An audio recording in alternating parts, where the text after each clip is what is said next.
இவ்வாறு உள்ள போதிலும் அர்ஜுனனை போன்ற கிருஷ்ண பக்தன் கிருஷ்ணரின் திருப்திக்காக எல்லாவற்றையும் தியாகம் செய்கிறான். அவனது பௌதீக சொத்துக்கள் மட்டுமின்றி தன்னையே முழுமையாக எல்லாவற்றையும் அவன் கிருஷ்ணருக்காக தியாகம் செய்கிறான். இவ்வாறாக அவனே முதல் தர யோகி ஆவான். ஆனால் அவன் தனது தனித்துவத்தை இழப்பதில்லை. ஸோ இங்க பாத்தீங்கன்னா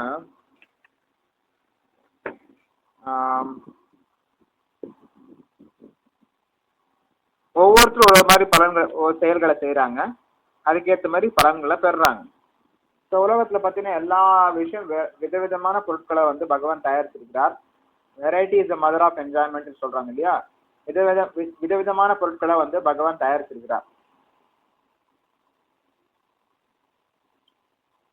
ஸோ அவங்கவுங்க விரும்புறதுக்கு ஏற்ற மாதிரி வந்து பகவான் எல்லாத்தையும் அமைச்சு வச்சிருக்கிறார். நீர் வாழ்வன, அப்புறம் செடி மரக்கொடிகள், புழு பூச்சிகள், பறவைகள், விலங்குகள், மனித இனம் 4 லட்சம் வகையான மனித இனம் இருக்கு. ஸோ எல்லாமே பார்த்தீங்கன்னா ஒவ்வொருத்தரும் ஒரு ஒரு விஷயத்தை விரும்புகிறாங்க. அவங்களுக்கு ஏற்ற மாதிரி வந்து பகவான் எல்லாத்தையும் அமைச்சு கொடுத்துருக்கிறார். ஸோ எல்லா யாகமும் ஒவ்வொரு பலனை கொடுக்குது, ஒவ்வொரு யாகமும் ஒரு பலனை கொடுக்குது. அவங்க எதை விரும்புகிறாங்களோ அதுக்கு ஏற்ற மாதிரி அவங்க யாகத்தை செய்கிறாங்க. ஸோ சில பேர் வந்து சக்தி வேணும், ஆட்சி செய்கிற சக்தி வேணும்னா அதுக்கேற்ற மாதிரி யாகம் செய்வாங்க, அஸ்வமேத யாகம். சில பேர் மழை வேண்டி சில யாகம் செய்கிறாங்க, வருண ஹோமமோ ஏதோ செய்கிறாங்க. வருண ஹோமம், இந்திர யக்னம், மழை வேண்டி சில யாகங்கள் செய்கிறாங்க. அப்புறம் வந்து நல்ல செல்வத்தை வேண்டி சில யாகத்தை செய்கிறாங்க. அழகான மனைவியோ கணவனோ வேணும்னு சொல்லிட்டு அதுக்கு ஒரு யாகத்தை செய்கிறாங்க. நல்ல பிள்ளைகள் வேண்டும் என்று சொல்லி யாகத்தை செய்கிறாங்க. பெயர் புகழ் வர வேண்டும் என்று சில பேர் யாகத்தை செய்கிறாங்க.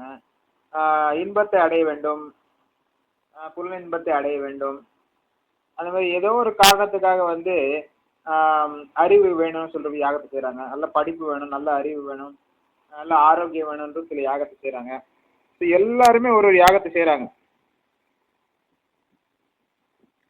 ஸோ எல்லாமே வந்து யாகத்தை செய்கிறீங்கன்னா தேவர்களோட உதவி இல்லாமல் நீங்கள் யாகத்தை நல்லபடியாக செய்ய முடியாது. அதனால தேவர்களையும் நீங்கள் அழைக்க வேண்டியதாக இருக்கும். ஸோ தேவர்களை அழைத்து யாகத்தை செய்கிறாங்க யோகிகள்.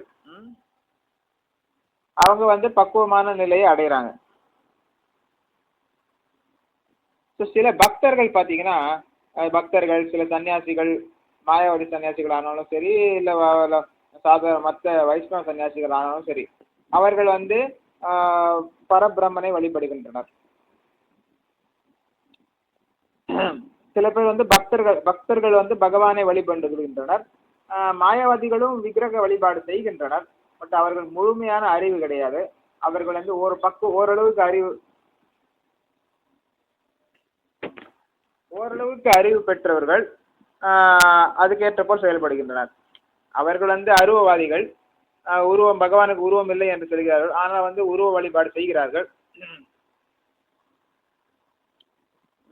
ஸோ ஒவ்வொருத்தரும் ஒரு மாதிரி செய்கிறாங்க. ஸோ எல்லா விதவிதமான யோக செயல்களிலும் சிறந்த செயல்னா பகவான் கிருஷ்ணருக்கு தொண்டாற்றுறது தான் சிறந்த செயல். அவர் தான் வந்து முதல் தர யோகி.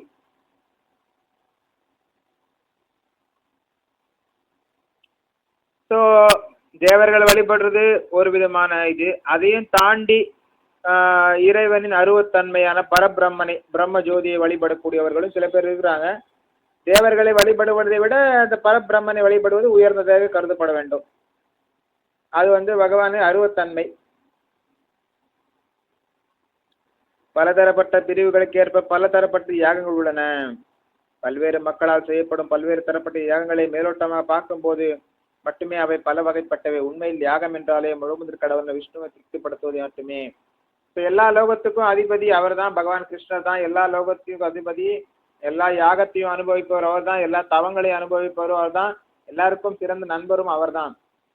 ஸோ அதனால வந்து நீங்க என்ன செஞ்சாலும் பகவான் கிருஷ்ணரோட அனுமதி இல்லாமல் உங்களுக்கு எதுவும் கிடைக்க போறதில்லை. ஸோ நேரடியாக நீங்க பகவான் கிருஷ்ணரே திருப்திப்படுத்திங்கன்னா எல்லாமே உங்களுக்கு கிடைக்கும். நீங்க தனித்தனியாக ஒரு யாகத்தை செஞ்சீங்கன்னா அதுக்கேற்ற மாதிரி பலன் கிடைக்கும். ஆனால் நீங்கள் வந்து பகவான் கிருஷ்ணரை வழிபட்டீங்கன்னா எல்லா யாகத்தை செய்த பலனும் கிடைக்கும் உங்களுக்கு.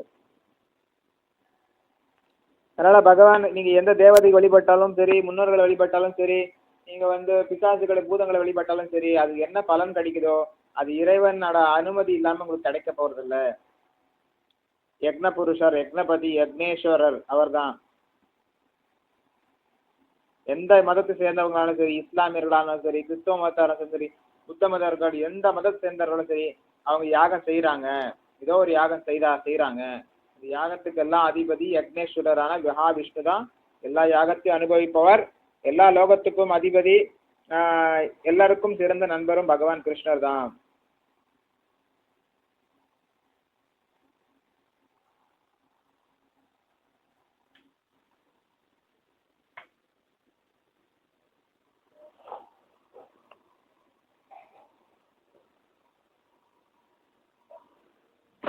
அதனால நம்ம பகவான் கிருஷ்ணருக்கு தான் யாகம் செய்யணும். அதாவது கலியுகத்துல சங்கீர்த்தனை யாகம் செய்யணும். ஹரே கிருஷ்ணா கிருஷ்ண கிருஷ்ண ஹரே ஹரே, ஹரே ராம ராம ராம ஹரே ஹரே. அந்த தினமும் நம்ம இந்த மந்திரத்தை உச்சர நம்ம சொல்லணும். கூட்டாகவும் சொல்லலாம், தனி நபராகவும் சொல்லலாம்.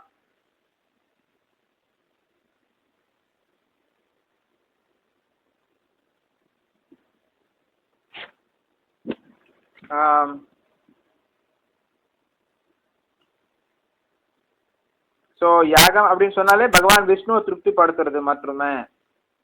ஏன்னா அவர் தான் ஓனர், எல்லாத்துக்கும் ஓனர் அவர் தான். அவர் தான் யக்னர் என்று அழைக்கப்படுகிறார். பல்வேறு வகையான யாகங்களை, அவ்வுலக சொத்துக்களை தியாகம் செய்யும் யாகங்கள், உன்னதியான நேரத்தை நோக்கி செய்யப்படும் யாகங்களை 2 முக்கிய பிரிவுகளாக பிரிக்கலாம்.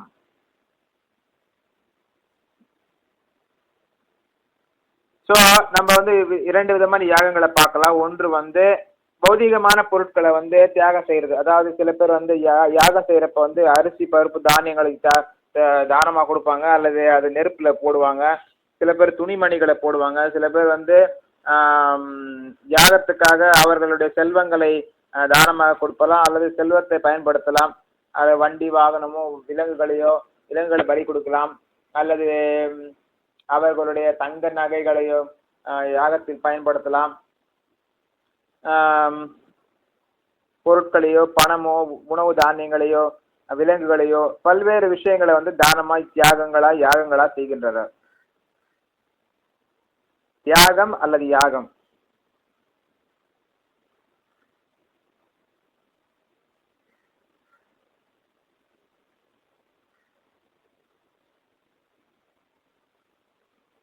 ஸோ கிருஷ்ணருக்காக நம்ம பௌதிக விஷயத்த தியாகம் செய்யணும். நம்ம பெயர் புகழ கிருஷ்ணருக்காக நம்ம செய்யணும். நம்ம அறிவு, அழகு, பணம், எவ்வளவு என்ன இருந்தாலும் நம்ம பகவான் கிருஷ்ணருக்காக தியாகம் செய்து அவர்களுக்காக தொண்டுகளை உபயோகப்படுத்தணும். அதுதான் சிறந்த தியாகம்.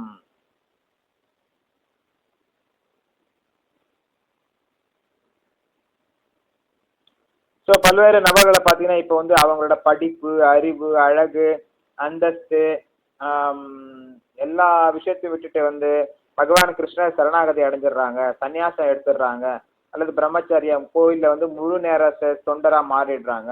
முழு நேர தொண்டரா செய்யறாங்க, தியாகம் செய்யறாங்க. சில பேர் பாத்தீங்கன்னா பௌதிகமான ஏதோ ஒரு திருப்திக்காக அவங்க தான தர்மம் பண்றாங்க. ஏதோ ஒரு நல்லது நடக்கும்னு சொல்லிட்டு பணத்தை தானம் பண்றாங்க, சில பேர் பொருளை தானம் பண்றாங்க, அல்லது சில பேர் விலங்குகளை தானம் பண்றாங்க, அல்லது வேற ஏதோ ஒரு தானம் பண்றாங்க, புக்கு தானம் பண்றாங்க, ஏதோ ஒன்று தானம் பண்றாங்கன்னு அவங்க திறமையை தானம் பண்றாங்க. நடிக்கிறாங்க, பாடுறாங்க, ஏதோ விளையாடுறாங்க, எல்லா விஷயத்தையும் ஏதோ ஒரு பொது தொண்டுக்காக உபயோகப்படுத்துறாங்க. ஸோ அது ஒரு விதமான தியாகம் அல்லது யாகம். ஆனா எல்லாருமே பகவான் விஷ்ணுக்காக செய்ததுதான் அதான் உயர்ந்த இதுவான ஒரு தியாகம். உயர்ந்த விஷயம் பகவான் விஷ்ணுக்காக செய்யறது தான். ஸோ எல்லாத்தையும் விட்டு பார்த்தீங்கன்னா பிரபுபாதர் பார்த்தீங்கன்னா சன்னியாசம் எடுத்துட்டார். அவர் தொழிலை விட்டுட்டார், மனைவியை விட்டுட்டார், குழந்தைகளை விட்டுட்டார், சொந்தக்காரங்களை விட்டுட்டார். எல்லாரையும் விட்டுட்டு சன்னியாசம் ஆசிரமம் எடுத்து இந்தியாவே விட்டுட்டு வெளிநாட்டுல போய் கிருஷ்ண பக்தி இயக்கத்தை தொடங்கி உலகம் முழுக்க கிருஷ்ண பக்தியை பிரச்சாரம் செய்தார் பிரபுபாதர். அவரை பின்தொடர்ந்து பல்வேறு சன்னியாசி சீடர்கள் பிரபுபாதரின் சன்னியாசி சீடர்கள் அனைத்தும் துறந்து விட்டனர். பெரிய பெரிய குடும்பத்தில், வசதியான குடும்பத்தில் பிறந்தவர்கள், பெரிய பெரிய பட்டப்படிப்பு படித்தவர்கள், அவர்கள் அவர்களுடைய இளமையை தியாகம் செய்தார்கள். இளமையை தியாகம் செய்து பிரபுபாதருக்காக தொண்டு செய்தார்கள். அனுபவிக்கக்கூடிய அனைத்து விஷயங்களும் தியாகம் செய்தார்கள். மது, மாது, சூது, மாமிசம் போன்ற அனைத்து விஷயங்களிலும் அடிமையாகி உள்ள அமெரிக்கர்களையே சிறந்த பக்தர்களாக பிரபுபாதர் மாற்றியிருக்கிறார். அவர்கள் அந்த அந்த பிரம்மச்சாரிகளும் பிரபுபாதருக்காக அனைத்து தீய விஷயங்களையும் திறந்து விட்டு அவர்கள் ஒரு பக்தர்களாக மாறிவிட்டனர். அது ஒரு தியாகம்தான். ஸோ நம்ம பிரபுபாதருக்காக கிருஷ்ணரின் சிறந்த பக்தரான பிரபுபாதருக்காக நாம் சில தியாகங்களை செய்ய வேண்டும். அப்படி செய்திருக்கிறார்கள். பல்வேறு நபர்கள் செய்திருக்கிறார்கள். அவர்கள் தான் சன்னியாசிகள், காவி உடை அடைந்த சன்னியாசிகள், பிரம்மச்சாரிகள். ஸோ சில பேர் பார்த்தீங்கன்னா அவங்களோட அறிவு தியாகம் பண்ணுறாங்க, பிஸ்னஸ் ஸ்கில்ஸ் வச்சுருக்காங்க.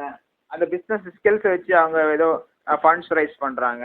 அதை கிருஷ்ணருக்காக உபயோகப்படுத்துகிறாங்க. சில பேர் பார்த்தீங்கன்னா அவங்க டேலண்ட்ஸ், அவங்க ஸ்கில்ஸை யூஸ் பண்ணுறாங்க. அதாவது டான்ஸ் ஆடுறதோ, மியூசிக், பாட்டு பாடுறதோ, அல்லது ஏதோ ஒரு வீடியோ சினிமா படம் எடுக்கிறதோ, அல்லது வேறு ஏதோ ஒன்று எடுக்கிறதோ, ஓவியம் வரைகிறதோ, ஏதோ ஒன்று ஸ்கில்ஸை வச்சு யூஸ் பண்ணி அவங்க கிருஷ்ணருக்கு அதை உபயோகப்படுத்துகிறாங்க. சில பேர் பார்த்தீங்கன்னா அவங்களோட இன்டெலிஜென்ஸை யூஸ் பண்ணி கிருஷ்ணருக்காக ஏதோ ஒரு லெக்சர்ஸ் கொடுக்குறதோ, பிரச்சாரம் பண்ணுறதோ செய்கிறாங்க. அது ஒரு தியாகம். சில பேர் பணத்தை செலவு பண்ணுறாங்க. பணம் அவங்ககிட்ட சொத்து செஞ்சுட்டா அவங்க ப்ராப்பர்ட்டியோ, அவங்க வெஹிக்கல்ஸோ, அவங்க வைஃபோ, குழந்தைங்களோ எல்லாரையும் பகவான் கிருஷ்ணருக்காக உபயோகப்படுத்துகிறாங்க. அது கூட சில பேர் இருக்காங்க.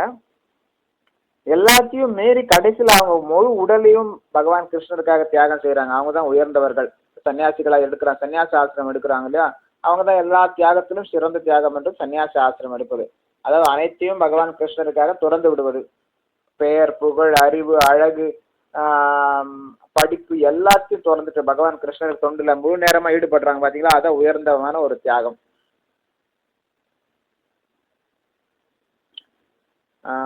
சில பேர் பார்த்தீங்கன்னா தற்காலிகமான சுகத்தை விரும்புறாங்க. அவங்க இந்திரனையோ சூரனையோ போன்ற தேவர்களை திருப்திக்காக உலக சொத்துக்களை துறக்கின்றனர்.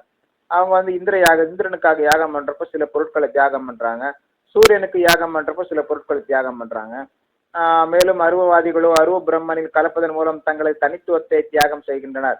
அருவவாதிகள் பார்த்தீங்கன்னா, மாயாவாதிகள், அருவவாதிகள் பார்த்தீங்கன்னா அவங்க அதாவது பிரம்ம ஜோதியில கலந்து அவங்க தனித்துவத்தை இழக்கிறோம்னு நினைக்கிறாங்க. அது ஒரு விதமான தியாகம்.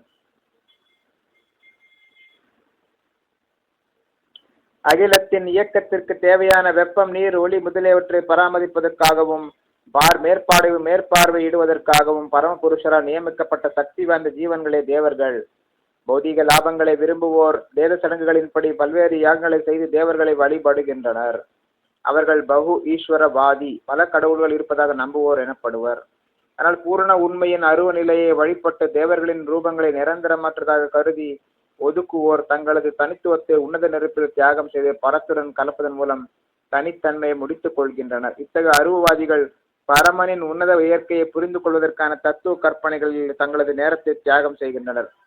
வேறு விதமாக கூறினால், பல நோக்கு செயல்படும் கர்மவாதிகள் பௌதிக சுகத்திற்காக உலக உரிமைகளை தியாகம் செய்கின்றனர். அருவவாதியோ பரத்துடன் ஒன்றாக கலப்பதற்காக தனது பௌதிக அடையாளங்களை தியாகம் செய்கிறான். அருவவாதிகளுக்கு பரபிரம்மனை யாகம், தங்களது தனித்துவமே அந்த யாகத்தில் அர்ப்பணிக்கப்படும் பொருள். இது இவ்வாறு உள்ள போதிலும் அர்ஜுனனை போன்ற கிருஷ்ண பக்தன் கிருஷ்ணரின் திருப்திக்காக எல்லாவற்றையும் தியாகம் செய்கிறான். அவனது பௌதிக சொத்துக்கள் மட்டுமின்றி தன்னையே முழுமையாக எல்லாவற்றையும் அவன் கிருஷ்ணருக்காக தியாகம் செய்கிறான். இவ்வாறு அவனே முதல் தர போகி ஆவான். ஆனால் அவன் தனது தனித்துவத்தை இழப்பதில்லை. ஸோ அருவவாதிகள், மாயாவாதிகள் பார்த்தீங்கன்னா பிரம்ம ஜோதியில கலந்து விடுவதற்காக ஒரு முயற்சி எடுக்கின்றனர். இப்போ பல்வேறு நபர்கள் இருக்கிறாங்க, பிரம்மகுமாரிஸ் கேள்விப்பட்டிருப்பீங்க. அந்த மாதிரி பார்த்தீங்கன்னா அத்வைத்தவாதிகள், விவேகானந்தா, பரமஹம்சா, ராமகிருஷ்ண பரமஹம்சா, சாய்பாபா போன்ற எல்லாருமே ஒரு அத்வைத்தவாதிகள் தான். ராம்தேவ் பாபா அல்லது ரவிசங்கர் குருஜி, அம்மா நித்யானந்த சுவாமி எல்லாருமே பார்த்தீங்கன்னா ஒரு அருவவாதிகள் தான். அவங்கெல்லாம் பிரம்ம ஜோதியில கலக்கக்கூடியவர்கள். மாயாவாதிகள், கிருஷ்ண அபராதிகள் அவங்க எல்லாமே. அவங்க பகவான் கிருஷ்ணர் பிரம்ம ஜோதியில கலந்து விடுறதுக்காக நினைக்கிறாங்க. கலந்து விட்டு அவங்களோட சுய சுய ஐடென்டிட்டி, செல்ஃப் ஐடென்டிட்டியை வந்து இழக்க நினைக்கிறாங்க.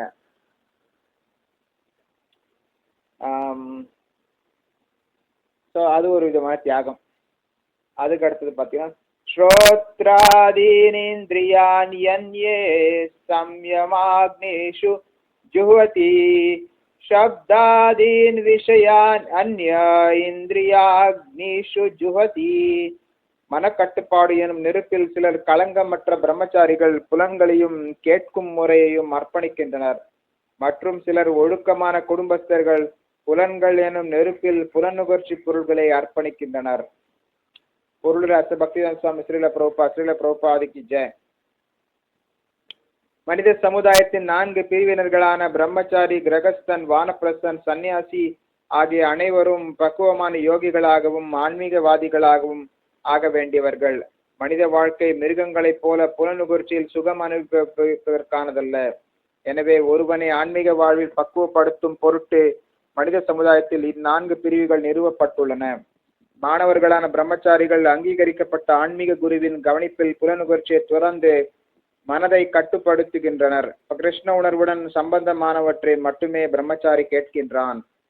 புரிந்து கொள்வதற்கான அடிப்படை கொள்கை கேட்டலே என்பதால் தூய பிரம்மச்சாரி ஹரேர் ராமானு கீர்த்தனத்தில் பகவானின் புகழை பாடுவதிலும் கேட்பதிலும் முழுமையாக ஈடுபட்டுள்ளான். பௌதிக ஒலி அதிர்வுகளில் இருந்து தன்னை விலக்கிக் கொள்ளும் அவன் தனது கேட்கும் திறனை ஹரே கிருஷ்ணா என்னும் திவ்ய ஒலி எதிர்வை கேட்பதில் ஈடுபடுத்துகிறான். அதுபோலவே புலனுகர்ச்சிக்கான உரிமத்தை பெற்றுள்ள குடும்பஸ்தர்கள் அத்தகைய செயல்களில் மிகுந்த கட்டுப்பாடுடன் ஈடுபடுகின்றனர். உடலுறவு, போதைப் பொருள்கள், அசைவ உணவு என்பன மனித சமூகத்தில் உள்ள பொதுவான இயல்புகள் என்ற போதிலும் ஒழுக்கமான கிரகஸ்தன் கட்டுப்பாடற்ற உடலுறவிலோ இதர புலனுகர்ச்சிகளிலோ ஈடுபடுவதில்லை. எனவேதான் பண்பாடுடைய எல்லா மனித சமூகத்திலும் அறவாழ்வின் கொள்கைகளை அடிப்படையாக கொண்டு திருமணம் செய்விக்கப்படுகின்றது. ஏனெனில் இதுவே காம உணர்வை நெறிப்படுத்துவதற்கான சிறந்த வழியாகும். ஒழுக்கமான குடும்பஸ்தன் புலனுகர்ச்சிக்கான தனது இயற்கையான உந்துதலை உயர்ந்த உன்னத வாழ்விற்காக தியாகம் செய்வதால் அத்தகைய கட்டுப்படுத்தப்பட்ட பாற்றற்ற உடலுறவு ஒருவது யாகமேயாகும்.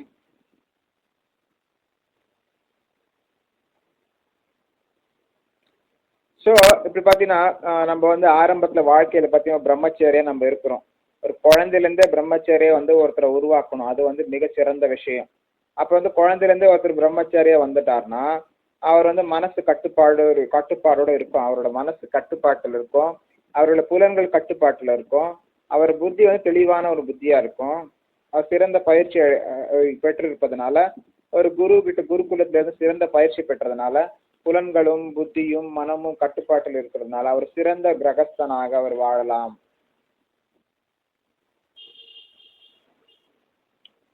ஸோ நம்ம வந்து பிரம்மச்சாரிகள் இருக்கிறப்ப வந்து புலன்களை வந்து பகவான் கிருஷ்ணன் தொண்டில் அவங்க எப்பவுமே ஈடுபடுத்துறாங்க. கோயிலில் சுத்தம் செய்கிறாங்க, கோயிலில் வந்து பூஜை பண்ணுறாங்க, அர்ச்சனை பண்ணுறாங்க, பிரசாதம் விநியோகம் செய்கிறாங்க, பிரசாதத்தை பிரசாதம் வந்து சமைக்கிறாங்க, பக்தர்களுக்கு விநியோகம் செய்கிறாங்க, பிரச்சாரம் செய்கிறாங்க, புத்தகத்தை வந்து விநியோகம் செய்கிறாங்க, புத்தகத்தை எழுதுறவங்களும் சில பேர் இருக்கிறாங்க, புத்தகத்தை வடிவமைக்கிறாங்க, புத்தகத்தை வந்து அச்சடிக்கிறாங்க. அந்த மாதிரி எல்லா விஷயத்தையும் வந்து பிரம்மச்சாரிகள் செய்கிறாங்க. ஸோ பிரம்மச்சாரிகள் இப்படி செய்யறதுனால வந்து அவங்களோட புலன்கள் முழுவதும் பகவான் கிருஷ்ணர் தொண்டில் ஈடுபடுத்துறாங்க. பகவான் கிருஷ்ணர் தொண்டில் ஈடுபட்டு குரு கிருஷ்ணர் தொண்டில் ஈடுபட்டதுனால அவங்க புலன்கள் வந்து கட்டுப்பாட்டில் இருக்கு. புலன்கள், மனது எல்லாமே கட்டுப்பாட்டில் இருக்கிறதுனால அவங்க சிறந்த பிரம்மச்சாரிகளா இருக்கிறாங்க.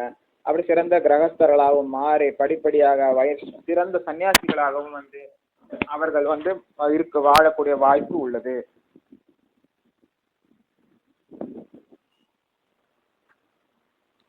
ஸோ பிரம்மச்சாரிகள் வந்து அதிகம் பகவான் கிருஷ்ணரை பற்றி கேட்குறாங்க. அப்புறம் அவங்களும் பேசுகிறாங்க, பிரச்சாரம் செய்கிறாங்க. ஸோ சிறந்த பிரம்மச்சாரிகள் வந்து பிரச்சாரம் செய்வதனால வந்து அவங்க வந்து சிறந்த ஒரு தொண்டு செய்கிறாங்க. அந்த தொண்டு செய்கிறாங்க, அது ஒரு யாகம். பிரச்சாரம் செய்கிறது ஒரு யாகம். முதல்ல கேட்கணும், அப்புறம் பேசணும், அது ஒரு யாகம். அடுத்தது பார்த்தீங்கன்னா சங்கீர்த்தனை யாகம். அது கூட பிரச்சாரம் பண்ணுறது ஒரு சங்கீர்த்தனை யாகம் தான். ஹரிநாம பிரச்சாரம் பண்ணுறது, ஹரிநாமத்தை பாடுறது, மற்றவங்களை பாட வைக்கிறது, புத்தக விநியோகம் செய்கிறது எல்லாமே வந்து ஹரிநாம ஒரு கிருஷ்ண பக்தி பிரச்சாரம் தான். மற்றும் சிலர் ஒழுக்கமான குடும்பஸ்தர்கள் புலன்கள் என்னும் வெறுப்பில் புலனுகர்ச்சி பொருட்களை அர்ப்பணிக்கின்றனர். குடும்பஸ்தர்களுக்கு சில கட்டுப்பாடுகள் இருக்கு. பிரம்மச்சாரிகளுக்கு கட்டுப்பாடு இருக்கிற மாதிரி குடும்பஸ்தர்களுக்கும் சில கட்டுப்பாடுகள் இருக்கு. பிரம்மச்சாரிகளுக்கு உணவு கட்டுப்பாடு அதிகமா இருக்கும். குடும்பஸ்தர்களுக்கு உணவு கட்டுப்பாடு இருக்காது. அவங்க இஷ்டத்துக்கு ஏதாவது செய்யலாம், இஷ்டத்துக்கு ஏதாவது சாப்பிடலாம். பட் ஆனா குடும்பஸ்தர்கள் அப்படி செய்யக்கூடாது. பகவானுக்கு நைவேத்தியம் பண்ணாத பொருட்களை சாப்பிடக்கூடாது. பிரம்மச்சாரிகள் பாத்தீங்கன்னா அவங்களுக்கு குறிப்பிட்ட உணவு தான் கிடைக்கும். அவங்க விரும்புற உணவெல்லாம் கிடைக்காது பிரம்மச்சாரிகளுக்கு. கோயில என்ன கிடைக்குதோ அதான் சாப்பிட முடியும். ஆனா குடும்பஸ்தர்கள் அப்படி கிடையாது. அவங்க என்ன வேணாலும் விரும்பி சாப்பிடலாம், என்ன வேணாலும் விரும்பி சமைச்சு சாப்பிடலாம். ஆனா கூட அவங்க பிரம்மச்சாரிகள், அதாவது குடும்பஸ்தர்கள கூட தெய்வத்துக்காக, பகவான் கிருஷ்ணருக்காக சமைச்சு சாப்பிடணும். பகவான் கிருஷ்ணருக்காக சமைச்சு நைவேத்தியம் செஞ்சு விருந்தினர்களுக்கெல்லாம் கொடுத்து, சன்னியாசிகள் பிரம்மச்சாரிகளுக்கு எல்லாம் கொடுத்து அவங்க சாப்பிடணும். அவங்க கூட அன்னதானம் செய்யணும். அது அன்னத்தை தானமா கொடுக்கணும். அது ஒரு யாகமா செய்யணும்.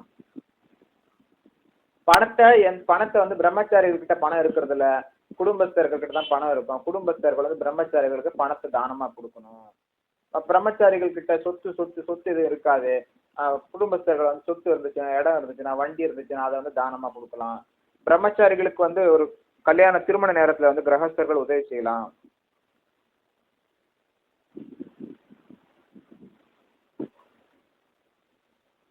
ஸோ பொருளுடைய பிரபுபாதர் என்ன சொல்லியிருக்காரு பார்ப்போம். மனித சமுதாயத்தின் 4 பிரிவினர்களான பிரம்மச்சாரி, கிரகஸ்தன், வானப்பிரஸ்தன், சன்னியாசியாக அனைவரும் பக்குவமான யோகிகளாகவும் ஆன்மீகவாதிகளாகவும் ஆக வேண்டியவர்கள். ஸோ எல்லாருமே பார்த்தீங்கன்னா எல்லாருமே ஒரு சிறந்த யோகியா ஆகணும், சிறந்த ஆன்மீகவாதிகளா ஆகணும். பிரம்மச்சாரியோ சரி, கிரகஸ்தரோ சரி, வானப்பிரஸ்தோ, சன்னியாசி யாரா இருந்தாலும் சரி, நல்ல யோகி ஆகணும், நல்ல ஆன்மீகவாதி ஆகணும். ஸோ மனித வாழ்க்கையில மிருகங்களை போல உண்பது, உடலுறவு கொள்வது, தற்காத்துக் கொள்வது, உறங்குவது போன்ற செயல்களில் ஈடுபடக்கூடாது. மனுஷனா பிறந்தவன் மிருகங்களை போல வாழக்கூடாது, மிருகங்களை செயல்களை போல செய்யக்கூடாது. அவனும் கூட ஆன்மீகத்துல ஈடுபடணும். ஸோ மிருகங்களை போல புலனுகர்ச்சியில் ஈடுபடுறது கிடையாது மனுஷ வாழ்க்கை. எனவே ஒருவனை ஆன்மீக வாழ்வில் பக்குவப்படுத்தும் பொருட்டு மனித சமுதாயத்தில் 4 பிரிவுகள் நிறுவப்பட்டுள்ளன. மாணவர்களான பிரம்மச்சாரிகள் அங்கீகரிக்கப்பட்ட ஆன்மீக குருவின் கவனிப்பில் புலனுகர்ச்சி துறந்து மனதை கட்டுப்படுத்துகின்றனர். கிருஷ்ண உணர்வுடன் சம்பந்தமானவற்றை மட்டுமே பிரம்மச்சாரி கேட்கிறான். புரிந்து கொள்வதற்கான அடிப்படை கொள்கை கேட்டலே என்பதால் தூய பிரம்மச்சாரி ஹரேர் நாமானு கீர்த்தனத்தில் பகவானின் புகழை பாடுவதிலும் கேட்பதிலும் முழுமையாக ஈடுபட்டுள்ளான். ஸோ பிரம்மச்சாரி சிறந்த பிரம்மச்சாரிகள் நமக்கு தேவை சமுதாயத்துக்கு. அதனால குழந்தைகள் இருந்தே ஒரு பிரம்மச்சாரிகளை நம்ம உருவாக்கணும். ஒரு 5 வயசு குழந்தை இருந்துச்சுன்னா அந்த குழந்தை பிரம்மச்சாரி ஆசிரமத்துக்கு அமைச்சிடணும். ஒரு குரு கிட்ட அமைச்சிட்டு அவர் குரு கிட்ட எல்லா பயிற்சி எடுத்துட்டு வந்தான்னா, 20 வருஷம் கழிச்சு வந்தானா, 25 வயசுல அவன் விருப்பம் இருந்தா கல்யாணம் செய்யலாம், அல்லது அப்படியே கோயிலே சேர்ந்துட்டு கோயிலே தொடர்ந்து பணியாற்றலாம்.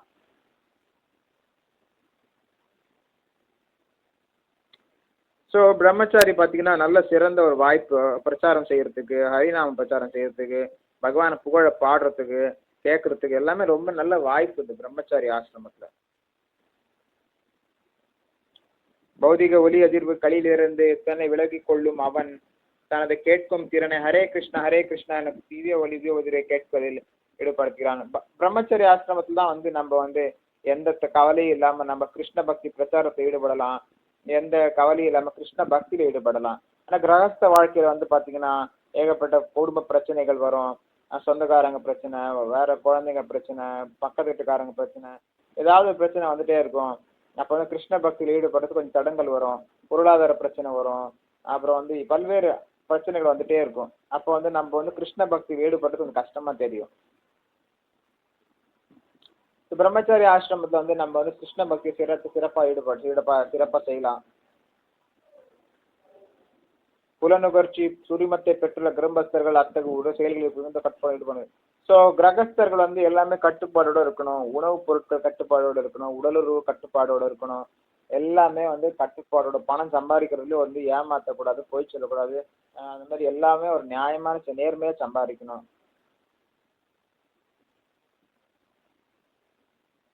உடலுறவு, போதைப் பொருள்கள், அசைவ உணவு என்பது மனித சமுதாயத்தில் பொதுவான இயல்புகள் என்ற போதிலும் ஒழுக்கமான கிரகஸ்தன் கட்டுப்பாடற்ற உறவிலோ இதர புலனுகர்ச்சிகளில் ஈடுபடுவதில்லை. கிரகஸ்தர்களாலும் சரி, பிரம்மச்சாரி, வானப்பிரஸ்த, சன்னியாசி யாரா இருந்தாலும் சரி, அவங்க வந்து எல்லாத்துக்கும் ஒரு கட்டுப்பாடோட வாழ்க்கை வாழணும். உணவுவது, உண்பது, உறங்குவது, தற்காத்துக் கொள்வது எல்லாமே கட்டுப்பாடோட இருக்கணும். கிரகஸ்தர்கள் மட்டும்தான் உடலுறவு கொள்றதுக்கு வந்து ஒரு வாய்ப்பு கொடுக்கப்பட்டுள்ளது. அவர்களுக்கு தான் வந்து அந்த வாய்ப்பு கொடுக்கப்பட்டது. எனவேதான் பண்பாடுடைய எல்லா மனித சமூகத்திலும் அற வாழ்வின் கொள்கைகளை அடிப்படையாக கொண்டு திருமணம் செய்விக்கப்படுகிறது. ஸோ மனுஷ வாழ்க்கையில தான் வந்து பாத்தீங்கன்னா திருமணம் என்ற ஒரு பந்தம் இருக்குது.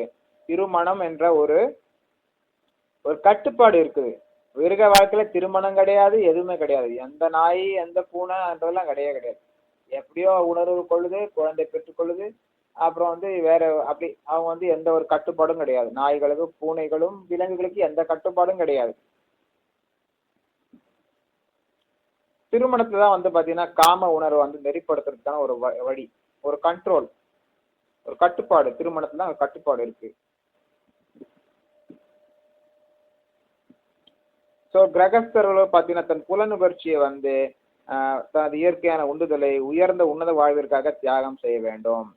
அவனுக்கு புலனுணர்வு பின்பற்றுக்கு அதிகமான வாய்ப்புகள் இருந்தாலும் அதை வந்து அவன் ஈடுபடுத்தாம அவங்க வந்து தியாகத்தை செய்யணும். அப்படி கட்டுப்படுத்தப்பட்ட பற்றற்ற உடல் ஒரு யாகமாகும். வாய்ப்பு இருந்து நம்ம அதை வந்து தியாகம் செய்யறோம் பார்த்தீங்கன்னா அதுதான் வந்து அது சிறந்த விஷயம். அதுதான் வந்து பகவான் எதிர்பார்க்கிறார். தர்ம அவிருத்த காமோஸ்மி பரதர்ஷபா, தர்மத்துக்கு எதிராக இல்லாத காமம் நானே என்ற கிருஷ்ணன் சொல்றார். அதனால வந்து குழந்தை பெற்றுக்கொள்வதற்காக மட்டுமே வந்து குடும்பஸ்தர்கள் வந்து உடலுறவு ஈடுபட வேண்டும். பிறகு வேற எந்த புலனுணர்ச்சியிலும் ஈடுபடக்கூடாது. இல்லை ஆடு மாடு நாய் பூன்றை போன்று மனிதர்கள் வாழக்கூடாது. சர்வாணீந்திரிய கர்மாணி பிராண கர்மாணி சாபரே ஆத்ம சம்யம யோகாக்னோ ஜுஹ்வதி ஞான தீபித்தே. மனதையும் புலன்களையும் கட்டுப்படுத்துவதன் மூலம் தன்னுணர்வை அடைய விரும்புவோர் புலன்களின் இயக்கங்களையும் பிராணனின் இயக்கங்களையும் அடக்கப்பட்ட மனம் எனும் நெருப்பினுள் அர்ப்பணிக்கின்றனர். பொருளுரை பக்திவேதாந்த சுவாமி ஸ்ரீல பிரபுபாதிக்கு ஜெய். பொருளுரை இங்கு பதஞ்சலியினால் கற்றுத்தரப்பட்ட யோக முறை குறிப்பிடப்படுகிறது.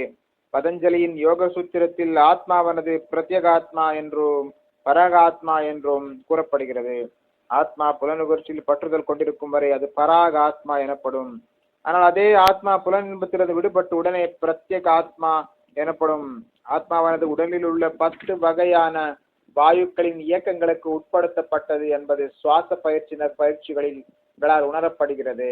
பதஞ்சலியின் யோக முறை உடலின் காற்று இயக்கங்களை பக்குவமான பயிற்சிகளால் எவ்வாறு கட்டுப்படுத்துவது என்பதை பற்று தருகிறது. இதன் மூலம் வாயுவின் இயக்கங்கள் அனைத்தும் பௌதிக பற்றுதலிலிருந்து ஆத்மாவை தூய்மைப்படுத்துவதற்கு சாதகமானவை ஆகின்றன. இந்த யோக முறையின் இறுதி நோக்கம் பிரத்யேக் ஆத்மாவே. இத்தகு பிரத்யேக ஆத்மா ஜட செயல்களிலிருந்து விலகி கொண்டவன். புலன் என்ற பொருள்களுடன் உறவு கொள்கின்றன. உதாரணமாக காது கேட்பதற்கும், கண்கள் பார்ப்பதற்கும், மூக்கு நுகர்வதற்கும், நாக்கு சுவைப்பதற்கும், கைகள் தொடுவதற்கும் என எல்லா புலன்களும் ஆத்ம சம்பந்தமற்ற இயக்கங்களில் ஈடுபட்டுள்ளன. இவை பிராணவாயுவின் இயக்கங்கள் என்று அழைக்கப்படுகின்றன. அபான வாயு கீழ்நோக்கி இயங்குகின்றது.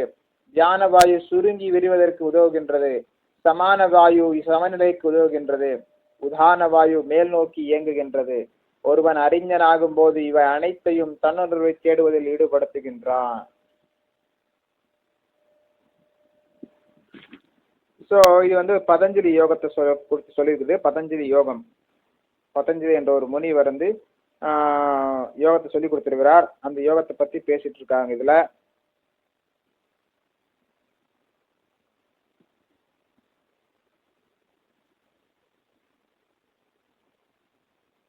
ஸோ பதஞ்சலி அவர் சொல்லப்பட்ட இந்த யோக சூத்திரத்துல பாத்தீங்கன்னா 2 விதமான ஆத்மாக்கள் குறிப்பிடப்படுகிறது. பிரத்யேக ஆத்மா, பராக ஆத்மா என்று கூறப்படுகிறது.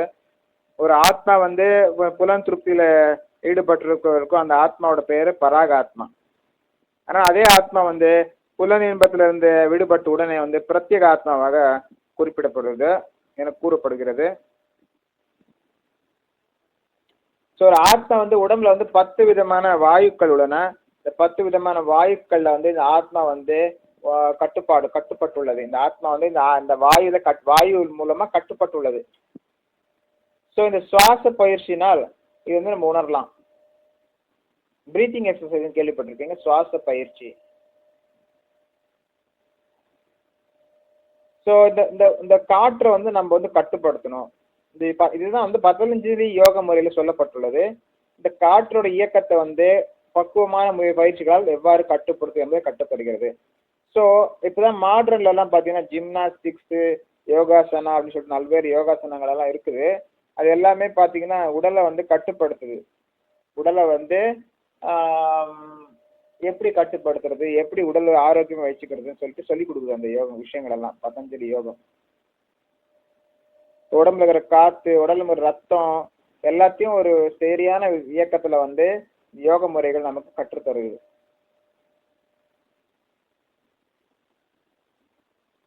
ஸோ இப்படி பார்த்தீங்கன்னா இந்த யோகத்தை செய்யறதுனால வந்து வாயுவின் இயக்கங்கள் அனைத்தும் பௌதிக பற்றுதலிலிருந்து ஆத்மாவை தூய்மைப்படுத்துகிறதுக்கு சாதகமானவை ஆக்குகின்றன. இப்படி பார்த்தீங்கன்னா இந்த வாயுக்களை வந்து சுத்தம் பண்றது, இந்த வாயுக்களை வந்து இந்த பௌதிகமான வாயுக்களை வந்து நம்ம வந்து அதை வந்து இயக்கங்களை வந்து நம்ம கண்ட்ரோல் பண்றப்போ வந்து ஆத்மா வந்து வந்து மேலும் மேலும் முன்னேற்றம் அடையுது. ஸோ இந்த நம்ம வந்து வாயு கண்ட்ரோல் பண்றப்போ வந்து ஆத்மாவை நம்ம கண்ட்ரோல் பண்ணலாம், புலன்களை கண்ட்ரோல் பண்ணலாம், மனசை கண்ட்ரோல் பண்ணலாம். நம்ம வந்து ஆன்மீகத்துக்கு முன்னேறுவதற்கு இந்த உடல் வந்து சரியான ஒரு பயனுள்ள ஒரு வாகனமாக திகழ்கிறது யோகாசனம் செய்வதால். ஸோ இப்படி வந்து இந்த உடலை வந்து நம்ம வந்து புலன்கள் திருப்தியிலிருந்து வெளியே கொண்டு வரணும். புலன் திருப்தி ஈடுபடக்கூடாது. யோகி என்பவன் வந்து புலன் திருப்தியிலிருந்து வந்து அவன் விடுபட்டவன்.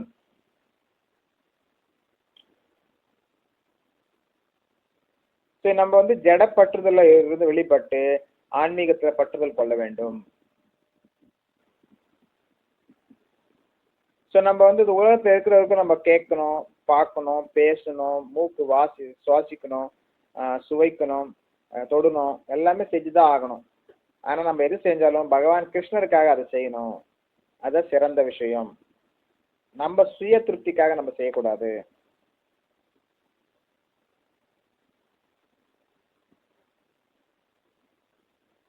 ஸோ உடம்புல எல்லா புலன்களையும் பார்த்தீங்கன்னா கண்ட்ரோல் பண்ணணும். நம்ம வந்து இஷ்டத்துக்கு கேட்கக்கூடாது, இஷ்டத்துக்கு பேசக்கூடாது, இஷ்டத்துக்கு வந்து நினைச்சதை பேசக்கூடாது, நினைச்சதை பார்க்கக்கூடாது, நினைச்சதை வந்து சொல்லக்கூடாது. எல்லாத்தையும் ஒரு கட்டுப்பாட்டில் இருக்கணும். நாக்கை வந்து கிருஷ்ண பிரசாத் சாப்பிடணும், கிருஷ்ண பக்தர்களை தொண்டு செய்யணும், கிருஷ்ணர் விக்கிரகத்துக்கு தொண்டு செய்யணும், கிருஷ்ணருடைய அர்ப்பணிக்கப்பட்ட உணவுகளை வந்து நம்ம சுவைத்து சாப்பிட வேண்டும், கிருஷ்ணருக்கு அர்ப்பணிக்கப்பட்ட பூக்களை நறுமணத்தை நாம் வந்து ஏற்க வேண்டும், சாம்பிராணியோ அல்லது கிருஷ்ணருக்கு அளிக்கப்பட்ட அந்த நறுமண பொருட்களை நாம் வந்து நுகர வேண்டும், பூக்களை நுகர வேண்டும். கிருஷ்ணருக்கு அர்ப்பணிக்கப்பட்ட சென்ட்டோ அல்லது பர்ஃப்யூமோ அல்லது வேற ஏதாவது ஒரு பொருட்களையோ சந்தனத்தையோ நாம் வந்து உடலில் நாம் வந்து பிரசாதமாக ஏற்றுக்கொள்ளலாம். உடம்புல வந்து 10 விதமான வாயுகள் இருக்கிறத சொல்லிட்டு இருந்தோம் நம்ம. இவ வந்து பிராணவாயு நேக்குகள் என்று அழைக்கப்படுகின்றன. அபான வாயு கீழ் நோக்கி இயங்குகின்றது. உடம்புல வந்து விதவிதமான வாயுக்கள் இருக்கு. நம்ம காத்து 9 துவாரங்கள் இருக்கு. 9 துவாரங்கள் மூலமாக காத்துக்கள் வந்து சுற்றுது. மூக்குல இருந்து பிராணவாயு போகுது, வாயிலும் பிராணவாயு போகுது. குதம் நம்ம உட்கார்ற ஆசன வாயு, ஆசனத்துல இருந்து அபான வாயு போகுது, கீழ் நோக்கி போகுது.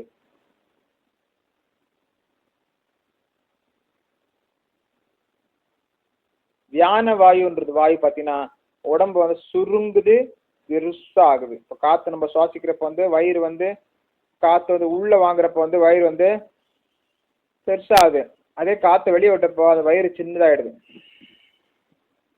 சுருங்குது, விரிவடையுது. இது வந்து வியான வாயு. அப்பான வாயுன்னா நம்ம உடம்புல இருக்கிற அந்த கெட்ட துர்நாற்றம் வந்து வெளியே போகுது. அது வந்து குதம் ஆசன வாயு மூலமா போகுது. சமான வாயுனா சமமா இருக்கிறதுக்கு உதவுது. உதான வாயுனா மேல் நோக்கி போகுது.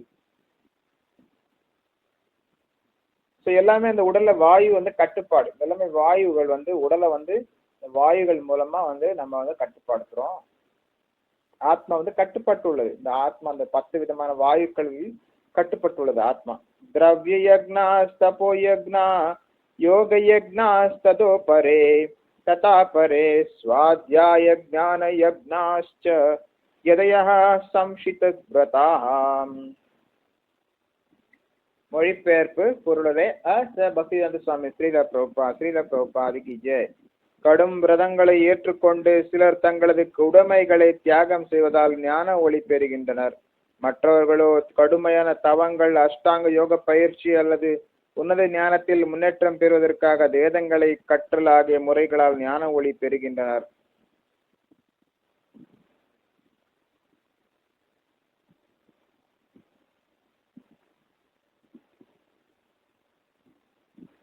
எல்லாமே வந்து எல்லாருமே ஏதோ ஒரு தியாகத்தை செய்யறாங்க, ஏதோ ஒரு யாகத்தை செய்யறாங்க.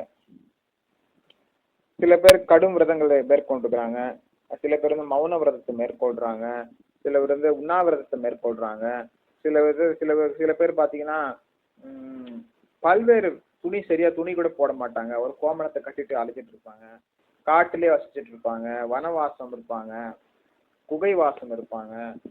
அந்த மாதிரி பல்வேறு விரதங்களை ஏற்கொள்றாங்க, கடும் விரதங்கள். சில முனிவர்கள் எல்லாம் பாத்தீங்கன்னா, அகோரிகள் எல்லாம் பாத்தீங்கன்னா நெருப்பு நடுவுல உட்காந்து தியானம் பண்ணுவாங்க, மாதிரி தவம் பண்ணுவாங்க. அப்புறம் ஏதாவது இதுக்கு மேல நடப்பாங்க, நீர் மேல நடக்கிறாங்க, நெருப்பு மேல நடக்கிறாங்க, ஏதாவது கத்தி மேல நடக்கிறாங்க, பல்வேறு விஷயத்த செய்யறாங்க இந்த முனிவர்கள், அகோரி சாதுக்கள். சிலர் தங்களது உடைமைகளை தியாகம் செய்வதால் ஞான ஒளி பெறுகின்றனர். ஸோ ஒவ்வொருத்தரும் ஒரு விஷயத்த தியாகம் செய்யறாங்க. இப்ப நம்ம வந்து சில கர்மிகள் வந்து அவங்களோட பொருளை தியாகம் செய்யறாங்க. அவங்க கிட்ட இருக்கிற பணமோ, அவங்க கிட்ட இருக்கிற வந்து வேற ஏதோ பொருளோ, சொத்தோ அல்லது வண்டியோ அல்லது வாகனமோ விலங்குகளையோ அல்லது அவர்கிட்ட இருக்கிற பொருட்களையோ தானமா கொடுக்குறாங்க, தியாகமா கொடுக்குறாங்க, தியாகம் செய்யறாங்க. அப்படி செய்யறதுனால அவங்களுக்கு வந்து ஞானம் கிடைக்குது. ஸோ சில பேர் வந்து தவங்கள் செய்யறாங்க. இரண்யகசிபு ஒரே காலில் நின்று தவம் செஞ்சார். அவரோட நோக்கம் வந்து சக்தி வாய்ந்தவர்கள் ஆகும், விஷ்ணுவோட சக்தி வாய்ந்தவர்கள் ஆகணும்ன்ற ஒரு தவம் செஞ்சார் இரண்யகசிபு. அது ஒரு விதமான தவம். அப்புறம் பாத்தீங்கன்னா அஷ்டாங்க யோகம், உடம்புல அஷ்ட அங்கமான யோகம் முறை. அப்படி இல்லைன்னா, அதாவது ஆன்மீகத்தை முன்னேறுவதற்காக வேதங்களை படிக்கிறாங்க சில பேர். பாகவத புராணத்தை நம்ம படிக்கிறோம், பகவத்கீதை படிக்கிறோம், ஸ்ரீமத் சைத்தன்ய சரிதாமிரத்தை படிக்கிறோம். இது எல்லாமே வந்து நம்ம வந்து ஆன்மீகத்தை முன்னேறுவதற்கான ஒரு வழிமுறைகள்.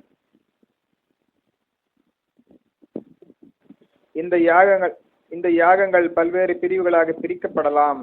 பல்வேறு விதமான தானங்களின் மூலம் தனது சொத்துக்களை தியாகம் செய்பவர்கள் பலர் உண்டு.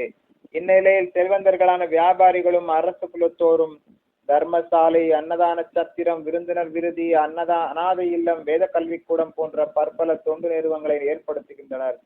பிற நாடுகளிலும் மருத்துவமனைகள், முதியோர் இல்லம் மற்றும் ஏழைகளுக்கு உணவு, கல்வி, மருத்துவ வசதி போன்றவற்றை இலவசமாக வழங்குவோர் என பல்வேறு தொண்டு நிறுவனங்கள் உண்டு. இந்த சமூக தொண்டுகள் அனைத்தும் திரவியமய யக்னா எனப்படும். மேலும் வாழ்வின் உயர்நிலைக்கு ஏற்றம் பெறுவதற்காகவோ, பிரபஞ்சத்தில் உள்ள உயர்லோகங்களுக்கு ஏற்றம் பெறுவதற்காகவோ சத்யா, சந்திராயண, சாதுர்மாசிய போன்ற பலதரப்பட்ட தவங்களை விரும்பி கொள்வோரும் உண்டு.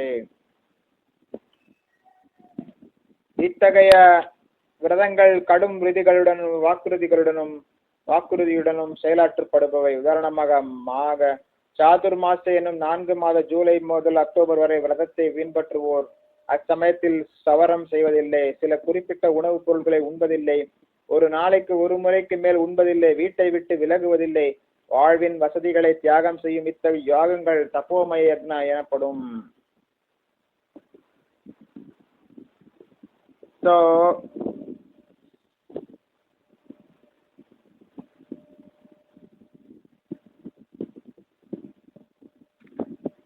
இப்போ சில பேர் பார்த்தீங்கன்னா ஒவ்வொருத்தரும் ஒரு விதமான யாகம் தானம் செய்கிறாங்க. ஏன்னா அவங்க நிலைக்கு ஏற்ற மாதிரி வந்து அவங்க வந்து பகவான் தொண்டில் ஈடுபடுறாங்க.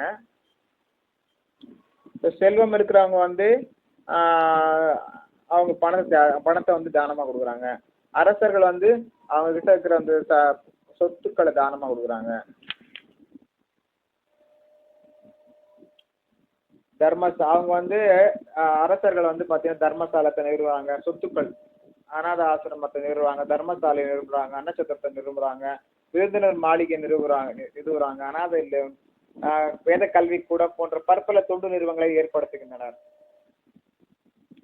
ஸோ இந்த செல்வந்தர்களும் வியாபாரிகளும் சரி, அரச குலத்தோரும் சரி, அவங்க என்னென்ன ஏற்படுத்துறாங்கன்னா தர்மசாலை ஏற்படுத்துறாங்க, அன்னதான சத்திரத்தை ஏற்படுத்துறாங்க, விருந்தினர் விடுதி ஏற்படுத்துறாங்க, அநாத இல்லத்தை ஏற்படுத்துறாங்க, வேத கல்வி கூடத்தை ஏற்படுத்துறாங்க, பற்பல தொண்டு நிறுவனங்களை வந்து ஏற்படுத்துகின்றார்.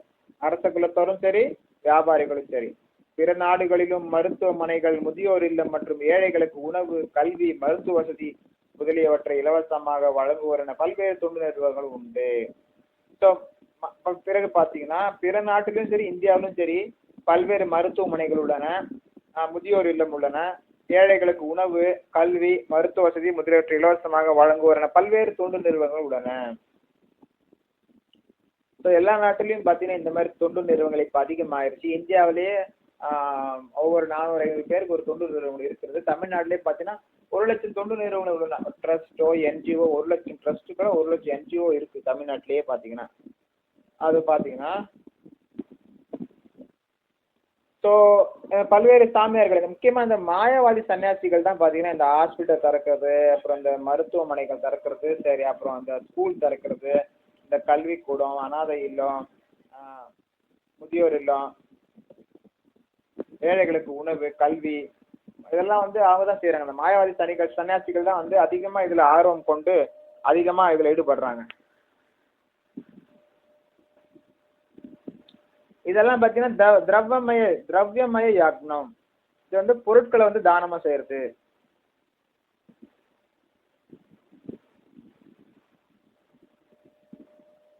ஸோ மேலும் சிலர் பார்த்தீங்கன்னா வாழ்வின் உயர்நிலைக்கு ஏற்றம் பெறுவதற்காகவோ, பிரபஞ்சத்தினுள் உள்ள உயர்நோகங்களுக்கு ஏற்றம் பெறுவதற்காகவோ சந்திராயணா, சாதுர்மாசிய போன்ற பலதரப்பட்ட தவங்களை விரும்பி மேற்கொள்வோரும் உண்டு. ஸோ மேலும் சில சன்னியாசிகள் எல்லாம் பார்த்தீங்கன்னா சதுர்மாச விரதத்தை இருப்பாங்க. அது மாதிரி பல்வேறு விரதங்கள் இருக்கிறாங்க. எல்லாமே வந்து ஒரு இந்த விரதங்கள் இதெல்லாம் வந்து கடும் விதிகள் எல்லாம் இருக்கு. இதெல்லாம் கடும் விதிகளும் வாக்குறுதிகளும் செயலாற்றப்படுபவை.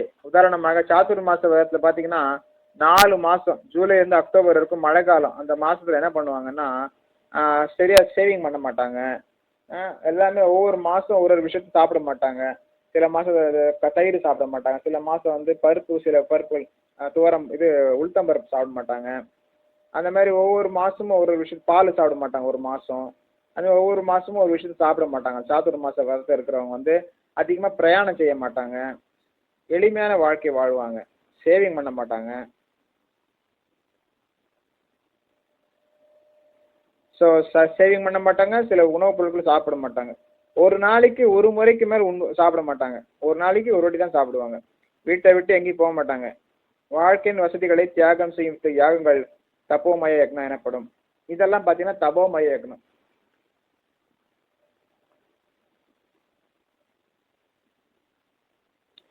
இதெல்லாம் தவம் செய்யக்கூடிய யாகங்கள். அடுத்தது பார்த்தீங்கன்னா பூரணத்தில் கலப்பதற்காக பதஞ்சலி யோகம், ஹடயோகம், குறிப்பிட்ட பக்குவத்தை அடைவதற்காக அஷ்டாங்க யோகம் போன்ற பல்வேறு யோக பயிற்சிகளில் ஈடுபடுத்துகின்றனர். ஸோ சிலரெல்லாம் பார்த்தீங்கன்னா பதஞ்சலி யோகத்தை செய்கிறாங்க, சில பேர் ஹட யோகத்தை செய்கிறாங்க, அதில் சில பேர் அஷ்டாங்க யோகத்தையும் செய்கிறாங்க. மற்றும் சிலர் எல்லா புண்ணிய ஸ்தலங்களுக்கும் யாத்திரை செய்கிறார். இன்னும் மேலும் சில பக்தர்கள் எல்லாம் பார்த்தீங்கன்னா பல்வேறு தீர்த்த கஷேத்திரத்துக்கு பிரயாணம் செய்கிறாங்க. இது எல்லாமே பார்த்தீங்கன்னா யோக யக்னா, பௌதிக உலகில் குறிப்பிட்ட பக்குவத்தை அடைவதற்காக செய்யப்படும் யாகங்கள் எனப்படுகின்றன. எல்லாமே வந்து நம்மளை வந்து பௌதிக உலகத்துல நம்மளை பக்குவம் அடை செய்து. மேலும் சிலர் பார்த்தீங்கன்னா வேத நூல்களை வந்து குறிப்பாக உபநிஷத்துக்களை படிக்கிறாங்க, ஏதாவது சூத்திரங்களை படிக்கிறாங்க, சாங்கி தத்துவங்களை படிக்கிறாங்க. அவங்க நேரத்தை இதுக்கு செலவு பண்றாங்க. இவை எல்லாமே பார்த்தீங்கன்னா ஸ்வாத்யாய யக்னா, அத்தியாய யக்னா, கல்வி எனும் யாகத்தில் ஈடுபடுதல். இந்த யோகிகள் அனைவரும் பல்வேறு வகையான யாகங்களின் நம்பிக்கையுடன் ஈடுபட்டு வாழ்வின் உயர்நிலையை விரும்புகின்றனர். எல்லாமே ஒவ்வொரு யாகத்தை செய்யறாங்க. அவங்கவுங்க நிலையில என்னென்ன நிலையில இருக்கிறாங்களோ, அவங்களுக்கு என்னென்ன திறமை இருக்கோ அதுக்கேற்ற மாதிரி அவங்க அந்த யாகத்துல ஈடுபடுறாங்க. எல்லாத்தையும் பாத்தீங்கன்னா எல்லாத்தோட உயர்ந்ததுன்னா கிருஷ்ண உணர்வே இவற்றிலிருந்து முற்றிலும் மாறுபட்டது. ஏனெனிலும் அது முழுமுதற் கடவுளுக்கு நேரடியாக தொண்டாற்றுவதாகும். மேற்கூறிய எந்த யாகங்களினாலும் கிருஷ்ண உணர்வை அடைய முடியாது. பகவானுடன் கருணையினால் அங்கீகரிக்கப்பட்ட பக்தரின் கருணையினாலுமே மட்டுமே கிருஷ்ண உணர்வை அடைய முடியும். எனவே கிருஷ்ண உணர்வு திவ்யமானதாகும். இந்த கிருஷ்ண பக்தி அவ்வளவு ஈஸியா கிடைக்கிறது இல்லை. பல்வேறு யாகத்தை செய்யலாம். ஆனா தவமய யக்னமோ அல்லது ஹடயோகமோ, ஞான யோகமோ, தியான யோகமோ, அஷ்டாங்க யோகமோ, அதஞ்சலி யோகமோ, சுவாத்தியாய யாகமோ அல்லது எந்த சந்திரமான சாத்துர்மாசிய எது இருந்தாலும் சரி, எல்லாமே எது இருந்தாலும் கிருஷ்ணர் உணர்வு கிருஷ்ணர்கிட்ட தான் கிடைக்கும். அவர் இல்லாம நம்ம கிருஷ்ண பக்தியில வளர முடியாது. கிருஷ்ணர் அருள் இல்லாம கிருஷ்ண பக்தி கிடைக்காது. கிருஷ்ணர் பக்தர்களின் அருள் இல்லாம கிருஷ்ண பக்தி கிடைக்காது. எல்லாத்தோடய உயர்ந்தது கிருஷ்ண பக்தி தான். பக்தர்களின் அருள் வேண்டும், பகவானின் அருள் வேண்டும். அப்பதான் பக்தியில நம்ம வளர முடியும். அபானே ஜுஹ்வதி பிராணம் பிராணே பானம் ததா பரே பிராணாபான கதி ருத்வா பிராணாயாம பராயணாः அபரே நியதாஹாரா பிராணான் பிராணேஷு ஜுஹ்வதி. மொழிபெயர்ப்பு பொருளுரை பக்திவேதாந்த சுவாமி ஸ்ரீல பிரபுபாதி கி ஜெய். சமாதியில் இருப்பதற்காக சுவாச கட்டுப்பாட்டு பயிற்சிகளில் ஈடுபடு கொண்டுள்ள சிலர் உச்சுவாசத்தில் வெளிசுவாசத்தின் இயக்கத்தையும் ஓம் அஜ்ஞானதிமிராந்தஸ்ய ஞானாஞ்சனஷலாகயா சக்ஷுருன்மிலிதமேன தஸ்மை ஸ்ரீகுருவே நமः. நம ஓம் விஷ்ணுபாதாய கிருஷ்ணப்ரேஷ்டாய பூதலே ஸ்ரீமதே ஜெயபதக சுவாமி இதி நாமினே. நம ஆச்சார்யபாதாய நித்யாய கிருபாப்ரதாயினே गौरकथाधामदाय नगर ग्रामतारिणे. नमः ओम विष्णुपादाय कृष्णप्रेष्ठाय भूतले श्रीमते भक्तिवेदांत स्वामी नामिने. नमस्ते सरस्वती देवे गौरवाणी प्रचारिणे निर्विशेषा शून्यवादी पाष्टादस्तारिणे. जय श्री कृष्ण चैतन्य प्रभु नित्यानंद श्री अद्वैत गदाधर श्रीवासुदि गौरभक्तवृंद. हरे कृष्णा कृष्ण कृष्ण हरे हरे, हरे राम राम राम हरे हरे, हरे कृष्णा कृष्ण कृष्ण हरे हरे, हरे राम राम राम हरे हरे. இன்னைக்கு நம்ம பகவத்கீதை 4ஆம் அத்தியாயம் 29வது பதத்தை படிப்போம். அபானே ஜுஹ்வதி பிராணம் பிராணே பானம் ததா பரே பிராணாபான கதிருத்வா பிராணாயாம பராயணாः அபரே நியதாஹாராः பிராணான் பிராணேஷு ஜுஹ்வதி. சமாதி மொழிபெயர்ப்பு பொருளுரை பக்திவேதாந்த சுவாமி ஸ்ரீல பிரபுபாதி கி ஜெய். சமாதியில் இருப்பதற்காக சுவாச கட்டுப்பாட்டு பயிற்சிகளில் ஈடுபாடு கொண்டுள்ள சிலர் உட்சுவாசத்தில் வெளிச்சுவாசத்தின் இயக்கத்தையும் வெளிச்சுவாசத்தில் உட்சுவாசத்தின் இயக்கத்தையும் நிறுத்தும் முறையை பயின்று இறுதியில் சுவாசத்தை முழுமையாக அடக்கி சமாதியில் நிலை பெறுகின்றனர். வேறு சிலர் உணவு கட்டுப்பாடுகளை மேற்கொண்டு வெளிச்சுவாசத்தையே யாகமாக அர்ப்பணிக்கின்றனர்.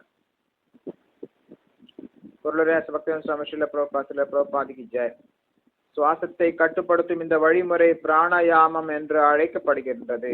ஆரம்பத்தில் இது ஹடயோக பயிற்சியின் மூலம் பல்வேறு ஆசனங்களை கொண்டு பயிலப்படுகின்றது. இவை அனைத்தும் புலன்களை அடக்குவதற்காகவும் ஆன்மீக உணர்வில் முன்னேற்றம் அடைவதற்காகவும் சிபாரிசு செய்யப்படுபவை.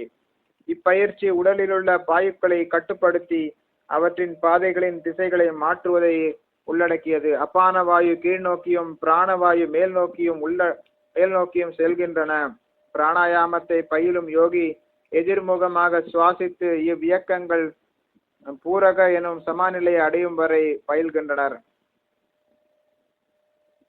வெளிச்சுவாசத்தை உட்சுவாசத்திற்கு அர்ப்பணித்தல் ரேச்சகா எனப்படும்.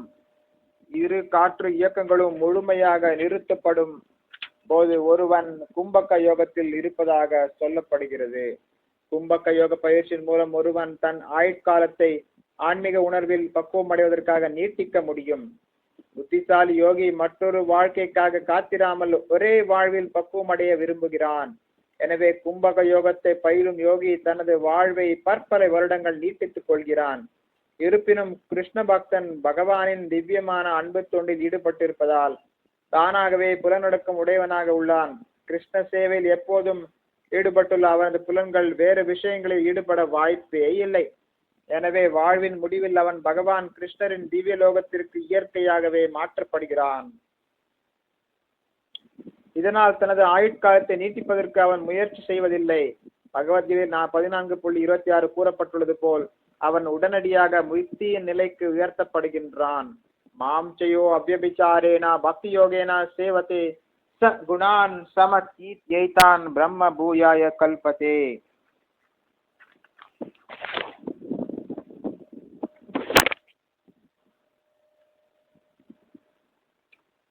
சோ பகவானுக்கான களப்பற்ற பக்தி தொண்டில் ஈடுபடுவன் பௌதிக இயற்கையின் குணங்களை கடந்து உடனடியாக முக்தியின் தளத்திற்கு உயர்த்தப்படுகிறான். கிருஷ்ண உணர்வினன் திவ்யமான நிலையில் தொடங்கி அதே உணர்வில் நிலை பெறுகின்றான். எனவே அவன் வீழ்ச்சி அடைவதில்லை. இறுதியில் தாமதமின்றி பகவானின் உலகத்திற்குள் பிரவேசிக்கின்றான். உணவு கட்டுப்பாடு என்னும் பயிற்சி கிருஷ்ண பிரசாதத்தை முதலில் பகவானுக்கு படைக்கப்பட்ட உணவினை மட்டுமே உட்கொள்வதால் தானாக வந்து விடுகின்றது. உணவினை குறைத்தல் புலன் கட்டுப்பாட்டிற்கு மிகவும் பயன்படுவதாகும். புலனடக்கம் இல்லையில் பௌதிக பந்தத்திலிருந்து விடுபடுவது சாத்தியம் அல்ல. சோ இது வந்து நம்ம மேலும் பார்ப்போம்.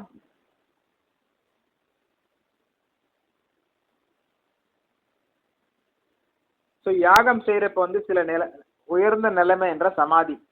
பௌதிகமான விஷயத்தெல்லாம் மறந்துட்டு நம்ம வந்து பகவான் கிருஷ்ணன் மேலே தியானம் செய்யக்கூடியதான் சமாதி. இதுல வந்து பாத்தீங்கன்னா சுவாச கட்டுப்பாடு செய்யறாங்க, பிராணாயாமம் சொல்றாங்க. அதுக்கு வந்து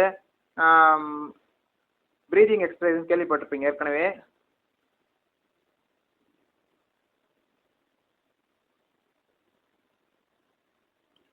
ஸோ சில டைம்ல பாத்தீங்கன்னா நம்ம வந்து பிரீதிங் பண்றோம், மூச்சு இழுக்கிறோம், மூச்சை விடுறோம்.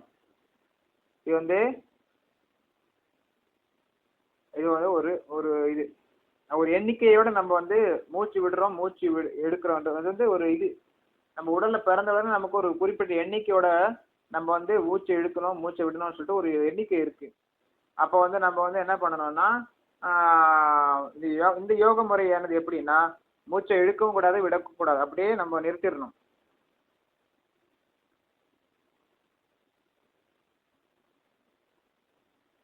அப்படியே நிறுத்திட்டீங்கன்னா என்ன ஆகும்னா உங்க ஆயுசு வந்து கூடும். ஸோ ஆயுஷ் வந்து உடல்ல வந்து நீங்க கொஞ்சம் நீண்ட ஆயுஷ் கிடைக்கும் உங்களுக்கு. அப்படி சமாதியில் நிறைய பேர் இருக்கிறாங்க, மூச்சே விடாம சமாதியில நிறைய பேர் இருக்கிறாங்க. அவங்க வந்து ஆயுஷ் அதிகமா கூடுது அவங்களுக்கு. பிறகு உணவு கட்டுப்பாடு கூட இருக்கணும். அதிகமா உணவு உண்ணக்கூடாது. அதிகமா உணவு உண்ணீங்கன்னா நோய் வரும். தேவையில்லாத உணவு உண்ணக்கூடாது. பசி எடுத்தப்போ வந்து உடலை பராமரிப்பதற்கு தேவையான உணவு மட்டும்தான் உட்கொள்ள வேண்டும். அதிகமான காரசாரமான எண்ணெய் நிறைந்த உப்பு நிறைந்த பல்வேறு நோய்களை வரக்கூடிய உணவுகளை உண்ணக்கூடாது. ஆரோக்கியமான உணவுகளை மட்டுமே உட்கொள்ள வேண்டும். காரம் குறைவாகவும் உப்பு குறைவாகவும் சர்க்கரை குறைவாகவும் அனைத்து விஷயங்களும் குறைவாகவும் நாம் உணவு உட்கொள்ள வேண்டும். முடிந்த அளவுக்கு சூடாக உட்கொள்ள வேண்டும் உணவுகளை. பழங்கள் காய்களை உட்கொள்ள வேண்டும். சிறந்த தூய்மையான உணவுகளை மட்டுமே உட்கொள்ள வேண்டும். குறைவான உணவை உட்கொள்ள வேண்டும். உணவு கட்டுப்பாடு இருக்கணும். அப்பதான் நம்ம யோகி ஆக முடியும். ஸோ பிரபுபாதர் பர்போர்ட் என்ன எழுதியிருக்காருன்னா, சுவாசத்தை நம்ம கட்டுப்படுத்துறோம் இல்லையா, அது வந்து பிராணாயாம எக்ஸசைஸ் சொல்லப்படுது. இது வந்து ஹடயோக பயிற்சி மூலம் பல்வேறு ஆசனங்களை கொண்டு பயிலப்படுகின்றது. ஸோ ஹடயோகம் கேள்வி எல்லாம் வந்து மக்கள் எல்லா இடத்தும் யோகாசனா கற்றுக் கொடுக்குறாங்க. எல்லாமே பார்த்தீங்கன்னா ஹடயோகம், இந்த அஷ்டாங்க யோகம், யோகாசனா எல்லாம் நிறைய இருக்கு. இவை எல்லாமே பார்த்தீங்கன்னா புலன்களை கட்டுப்படுத்துது. புலன்களை கட்டுப்படுத்தி நம்மள ஆன்மீகத்தை முன்னேற வைக்குது. ஆன்மீகத்தை முன்னேறதுக்கு நம்ம வந்து புலன்களை கட்டுப்படுத்தணும். முக்கியமா உணவு கட்டுப்பாடு இருக்கணும், புலன்கள் கட்டுப்பாடு இருக்கணும், மன கட்டுப்பாடு இருக்கணும். எல்லாமே வந்து நம்ம வந்து கட்டுப்பாடோட இருந்தாதான் நம்ம வந்து ஒரு யோகியா ஆக முடியும். உடம்புல இருக்கிற வாயுவையும் கட்டுப்படுத்துது இந்த பயிற்சிகள் எல்லாம். ஸோ நம்ம வந்து இந்த பிரீதிங் எக்ஸசைஸ் பிராணவாயு நல்லபடியாக செஞ்சோம்னா நம்ம உடம்புல இருக்கிற வாயு எல்லாம் சரியான முறையில் இயங்கும். அப்பான வாயு உடம்புல வந்து அப்பான வாயு கீழ் நோக்கியும் பிராணவாயு மேல் நோக்கியும் செல்கின்றன. அப்பான வாயுன்றது வந்து மரணத்தின் தருவாயில வந்து அதிகமாக இருக்கும்னு சொல்லுவாங்க. இப்போ நீங்கள் இப்போ உடல்நிலை கோளாறு ஏற்பட்டுச்சுன்னா சரியாக உணவு ஜீரணம் ஆகாது. அப்போ வந்து அப்பான வாயு அதிகமாக வரும். நீங்கள் ஹாஸ்பிட்டலில் பெட்டில் படுத்துட்டு இருந்தீங்கன்னா உடம்பு சரியாக ஜீரணம் சாப்பாடு ஜீரணம் ஆகலைன்னா அப்பான வாயு வரும். அது சரியாக நீங்கள் அதிகமாக சாப்பிட்டீங்கன்னா கூட அப்பான வாயு வரும். உணவு சரியான ஓரளவுக்கு உணவு உண்ண வேண்டும். அவசரமாக சாப்பிடக்கூடாது. நல்லா பொறுமையாக நிதானமாக நல்லா கடிச்சு மென்று சாப்பிட வேண்டும். அப்பான வாயு வந்து கீழ் நோக்கி போகுது, பிராணவாயு வந்து மேல் நோக்கி போகுது.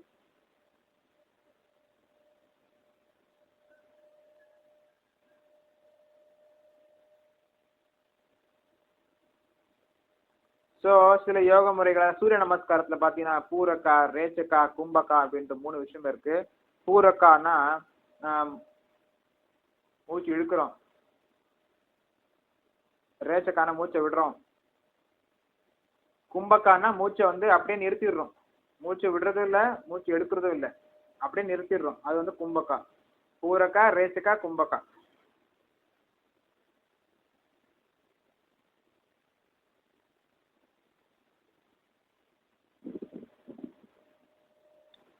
ஸோ மூச்சை விடுறோம், மூச்சை வந்து இழுக்கிறோம், மூச்சை விடுறோம், மூச்சை விடாமல் அப்படியே நிறுத்திடுறோம். மூச்சை இழுக்கவும் மாட்டோம், மூச்சு விடவும் மாட்டோம், அப்படியே நிறுத்திடுறோமா, அது வந்து கும்பகா.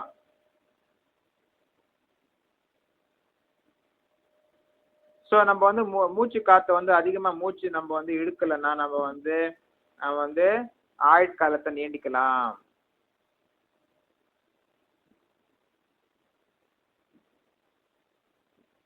ஸோ இந்த பிராணாயாம யோகம் செய்யறதுனால நம்ம ஆயுஷ் வந்து கூடுது.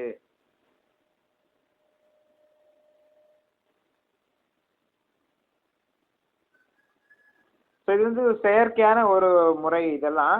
ஆனால் பக்தர்கள், கிருஷ்ண பக்தர்கள் பார்த்தீங்கன்னா பகவானின் அன்பு தொண்டில் ஈடுபட்டிருக்கிறதுனால தானாகவே புலனடக்கம் வந்து உடையவர்களாக இருக்கிறார்கள்.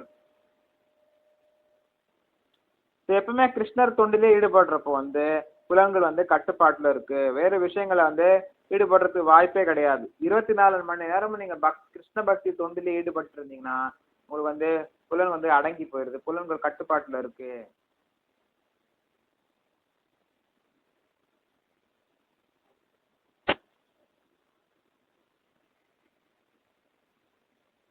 ஸோ இப்படி நம்ம வந்து பகவான் கிருஷ்ணர் தொண்டில் 24 மணி நேரம் ஈடுபட்டு இருந்தோம்னா இயற்கையாகவே வந்து நம்ம வந்து பகவான் கிருஷ்ணர் லோகத்துக்கு நம்ம வந்து போகலாம். ஸோ இந்த பௌதிக உடல் வந்து இவ்வளோ வயசு ஆயுஷ்ன்றது முடிவாயிட்டு இருக்கும். ஏற்கனவே நம்ம வந்து அதை வந்து செயற்கையாக நீட்டிக்க முயற்சி செய்யக்கூடாது. ஆனால் யோகிகள் சில செயற்கையாக இந்த உடலில் ஆயுஷை நீட்டிக்க முயற்சி செய்கிறார்கள். ஆனால் பக்தர்களோட ஆயுசு எவ்வளவு என்று பகவானே முயற்சி செய்வார், பகவானே வந்து முடிவு செய்வார். ஸோ உடனடியாக நம்ம வந்து பகவான் வந்து முக்தி கொடுக்கறதுக்கு தயாராக இருக்கிறார். முக்குலு தாஞ்சரி முக்திக்கு நம்ம வந்து நம்மளை வணங்கிட்டு நிற்குது. நம்ம எப்படி முக்தி கொடுக்கணுன்றதுக்காக வந்து பகவானே விருப்பப்படுறார், பகவான் தொண்டர்களும் விருப்பப்படுறாங்க.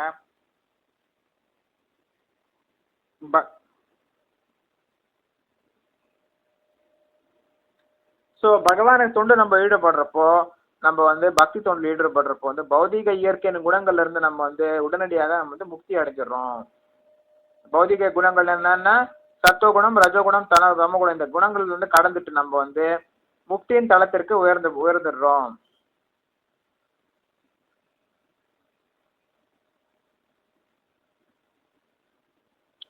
ஸோ கிருஷ்ண பக்தர்கள் வந்து பார்த்தீங்கன்னா இது மாதிரி நம்ம வந்து திவ்யமான நிலையில் தொடங்கி அதே உணர்வில் நிலை பெறுகின்றான். எனவே அவன் வீழ்ச்சி அடைவதில்லை. இறுதியில் தாமதம் என்று பகவானின் உலகத்திற்குள் பிரவேசிக்கின்றான்.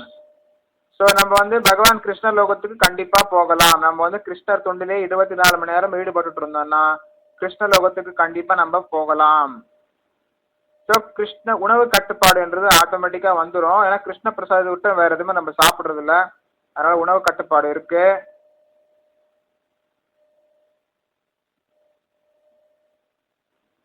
ஸோ ஆனால் வந்து கிருஷ்ண பக்தர்கள் வந்து உணவு வந்து அதிகமாக உட்கொள்ளக்கூடாது. ருசியாக உணவு கிடைக்குதுன்னு சொல்லிட்டு ருசியாக நம்ம சாப்பிடக்கூடாது. அது புலன்களில் வந்து அதை வந்து பாதிப்படை செய்யும். புலன் கட்டுப்பாடில் வந்து நம்ம விலகிடுவோம். குறிப்பாக பிரம்மச்சாரிகள் எல்லாம் கொஞ்சம் கட்டுப்பாடோடு இருக்கணும். சன்னியாசிகளும் கட்டுப்பாடோடு இருக்கணும். எல்லாருமே வந்து கட்டுப்பாடோட உணவு உட்கொள்ள வேண்டும். கட்டுப்பாடற்ற உணவு உட்கொண்டீர்களானால் வயிறு பால் உறுப்புகள் தொந்தரவு செய்யும். ஸோ புலன் கட்டுப்பாடு இல்லைன்னா வந்து பௌதிக உலகத்துலேருந்து நம்ம வந்து விடுபடுறது கஷ்டமான விஷயங்கள். சர்வே வியேதே யக்னவிதோ யக்னக்ஷபித கல்மஷா யக்னசிஷ்டாமிருத புஜோ யாந்தி பிரம்ம சனாதனம். யாகத்தின் பொருளை அறிந்து செயல்படும் இவர்கள் அனைவரும் பாவ விளைவுகளிலிருந்து தூய்மை பெற்று இத்தகைய யாகங்களின் பலன்களை அமுதமாகி பருகி பரமமான நித்திய நிலையை நோக்கி முன்னேறுகின்றனர்.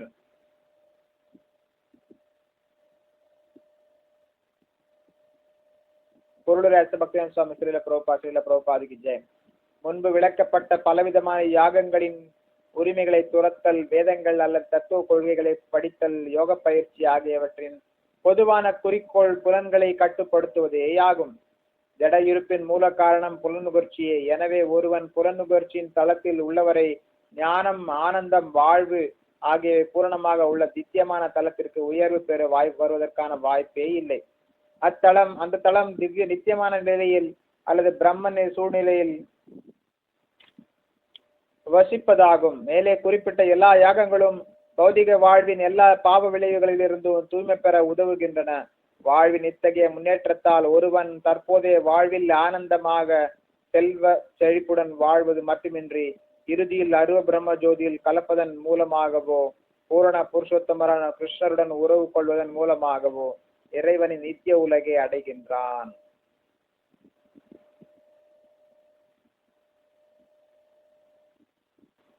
நம்ம வந்து யாகத்தின் பொருளை நம்ம புரிஞ்சுக்கணும். புரிஞ்சுட்டு நம்ம செய்யணும். அப்போ வந்து பாவ விளைவுல இருந்து விடுபட்டுறோம். அப்புறம் வந்து